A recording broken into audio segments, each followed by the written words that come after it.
యాదాద్రి భువనగిరి జిల్లా పోచంపల్లి మండలం దోతిగూడ గ్రామ శివారులో ఉన్నటువంటి ఎజెల్లో కెమికల్ ఫ్యాక్టరీలో నిన్న అర్ధరాత్రి జరిగినటువంటి రియాక్టర్ పేలి ఇద్దరు కార్మికులు మృతి చెందినారని చెప్పేసి వార్తలు వస్తా ఉన్నాయి. అదే విధంగా రియాక్టర్ పేలినటువంటి సందర్భంలో 10 మందికి పైగా కార్మికులు తీవ్ర గాయాల పాలై ఈ రోజు హాస్పిటల్లో చికిత్స పొందుతా ఉన్నారు.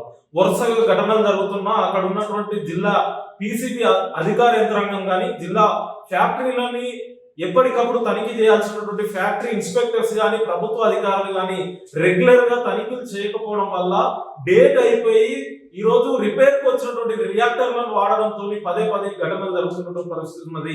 కార్మికులకు కనీసమైనటువంటి ఉద్యోగ భద్రత లేదు. కార్మికుల యొక్క ప్రాణాలు గాల్లో కలుస్తున్నా ఇప్పటికీ అక్కడ ఉన్నటువంటి జిల్లా అధికార యంత్రాంగం ప్రభుత్వం మొద్దునిద్రపోతున్నటువంటి పరిస్థితి ఉన్నది. ఇప్పటికీ అనేక ఘటనలు జరిగినటువంటి పరిస్థితి అక్కడ పారిశ్రామిక వాడల్లో ఉన్నాయి. సుమారు 40-50 పరిశ్రమలు ఆ పారిశ్రామిక ప్రాంతంలో ఉన్నటువంటి పరిస్థితి ఉన్నది. చౌటుపల్లి మండలం, పోచంపల్లి మండలంలో ఉన్నటువంటి దోతిగూడెం, అత్తమ్మగూడెం, ధర్మోజిగూడెం పరిధిలోనే అనేకమైనటువంటి కెమికల్ పరిశ్రమలు ఉన్నాయి.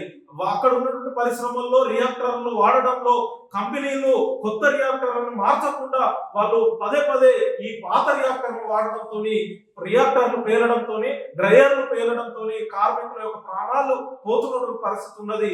రాత్రి జరిగినటువంటి ఎజెల్లో పరిశ్రమల్లో 2 కార్మికులు మృతి చెందినని చెప్పేసి వార్తలు వస్తున్నటువంటి సందర్భం ఉన్నది. ఇప్పటికీ అక్కడ ఉన్నటువంటి పరిశ్రమలను తనిఖీ చేయాల్సినటువంటి అధికార యంత్రాంగం నిర్లక్ష్యం వీడమాడాల్సినటువంటి అవసరం ఉన్నది. అదేవిధంగా గత నెలలోనే ఇదే పరిశ్రమలో ఎజెల్లోనే అప్పుడు రియాక్టర్ మీద కార్మికులు మృతి చెందినటువంటి పరిస్థితి ఉన్నది. అయినా కూడా ప్రభుత్వ యంత్రాంగం అధికారులు చర్యలు తీసుకోకుండా నిర్లక్ష్యం చేయడంతో మళ్ళీ నిన్న రాత్రి 2 ప్రాణాలు గాలిలో కాల్చుకున్నటువంటి పరిస్థితి ఉన్నది. కాబట్టి ఎజెల్లో పరిశ్రమతో పాటు అక్కడ ఉన్నటువంటి ఫార్మాకు సంబంధించిన కెమికల్ పరిశ్రమలన్నింటినీ కూడా ప్రభుత్వ అధికారులు, పిసిబి అధికారులు, ఫ్యాక్టరీ ఇన్స్పెక్టర్లు తనిఖీలు చేయాలి, రెగ్యులర్ తనిఖీలు చేయాలని చెప్పేసి డివైఎఫ్ఐగా డిమాండ్ చేస్తాను.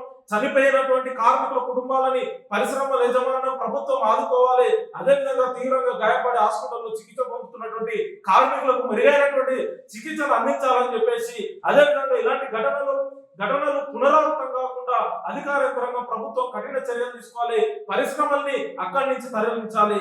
అదేవిధంగా ఎప్పుడు ఏమో జరుగుతుంది, ఎక్కడ ఏం జరుగుతుందో తెలియకుండా అక్కడ ఉన్నటువంటి చుట్టుపక్కల గ్రామాల ప్రజలు బిక్కుమని ఈరోజు వాళ్ళు అక్కడ ఉన్నటువంటి పరిస్థితి ఉన్నది. రియాక్టర్ పేలి ఆ రసాయన వాసనను పీల్చుకొని వారు అవస్థలు పడుతున్న పరిస్థితి ఉన్నది. ఎక్కడ ఏ రాత్రి ఏం జరుగుతుందో ఈ భయాందోళనతో అక్కడ బతుకుతున్నటువంటి పరిస్థితి అక్కడ ఉన్నటువంటి గ్రామాల్లో ప్రజలు ఉన్నారు. కాబట్టి ఆ ప్రజల యొక్క రక్షణ కోసం ప్రభుత్వం కఠినమైనటువంటి చర్యలు తీసుకోవాలి. ఆ పరిశ్రమలని పాత రియాక్టర్లను ఉపయోగిస్తున్నటువంటి పరిశ్రమల్ని సీజ్ చేయాలని చెప్పేసి డివైఎఫ్ఐగా డిమాండ్ చేస్తుంది.